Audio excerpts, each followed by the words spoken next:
Hello, everybody. I'm Professor Karmim, and welcome to Spoken English for Semester 1. The first lesson for this semester is the basic sounds of English. We are going to start by defining the nature of sound. So, all the sounds that we hear result from a vibration of the air around us. This can be caused in two ways. Either a force is applied to a body that can vibrate, transmitting this vibration to the air surrounding it. For example, slamming a door or throwing a book on a desk. Or the movement of the air itself, like the wind or tornadoes. So, I assume a lot of you have played the guitar before or a wind instrument. Therefore, when stroking the strings of a guitar or rhythmically banging on some drums, we create controlled vibrations that operate in a particular frequency. So, does the same phenomenon occur when we speak? Speech.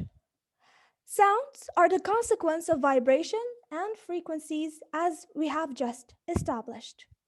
Therefore, the big majority of speech sounds in any language are produced with expelled air from the lungs, making the speech process similar to that of playing a wind instrument, like we said, the flute. So, after the lungs provide this flow of air for speech, the vocal cords supply the primary vibrations. So, as we have established, even the human body has organs of speech that operate similarly to music instruments such as guitars or a flute, for example. And it is the same concept of frequencies and vibrations. So, does the same however, do we study and analyze this sound in English language? Consider the following words. I am going to read each line twice. Cough, throughout, ghost. Cough, throughout, ghost. Clean, dance, musician. Clean, dance, musician. Service, lose. Service, lose.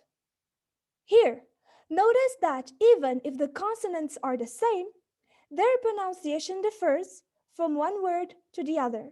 For example, in the second row, we have the same letter, it's the C letter, but it is pronounced differently in each word. So we have clean, dance, musician. Now consider the following words. Note, foam. Note, foam. Lead, bleed. Lead, bleed. Raise, bathe. Raise, bathe. Now notice how the opposite is happening. Even if the vowels are not the same, their pronunciation is similar from one word to the other. For example, in the first row, we have the letter O and the letters OA having the same pronunciation. Note, foam. And in the second row, we have EA and double E, and they both have the same pronunciation. Lead, bleed. So, as a conclusion, the letters do not represent the same sounds. The letters do not represent the same sounds. That means that the English alphabet does not cover all the English sounds. So we have the alphabet from A to Z, but we don't have sounds such as we see in the question, sh in sure or th in three. So how can we represent these sounds that have no alphabet in the English language? We move now to phonetic alphabet. This is the answer to our ordeal that we just asked before. So, As we have just established, the English alphabet does not cover all the English sounds. Therefore, we use phonetic alphabet to represent each sound by a specific symbol. The most common system of symbols that shows how words are pronounced is the IPA, International Phonetic Alphabet. So the IPA is presented as follows. This is the IPA for English consonants.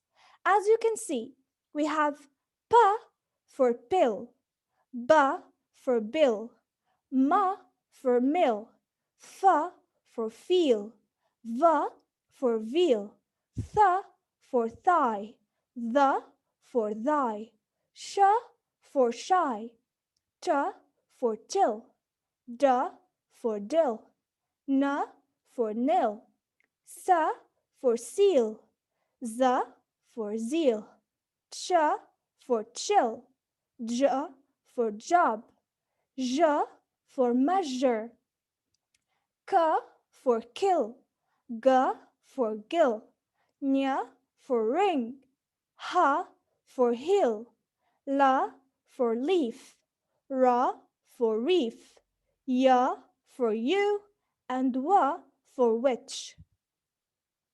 So, do you notice that some of these consonants are pronounced by moving the mouth or obstructing the air in the same way? So, for example, let's take the first two letters P and B, or sounds P and B.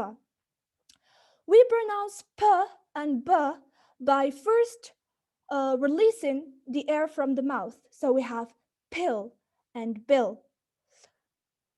They are articulated in a similar fashion. And it's the same thing for example, F and V. So these are classifications, how to pronounce the same consonants. What other classifications can we make for the English sounds? We have articulatory features, and they are ways to define or to classify sounds into groups and categories, making it easier to understand and predict their behavior. And the first is the classification of sound, vowel, consonant. So the English sounds, like as we have established, sounds that do not have an equivalent in the English alphabet. Then we have consonants like pa, fa, ma, and then we have vowels.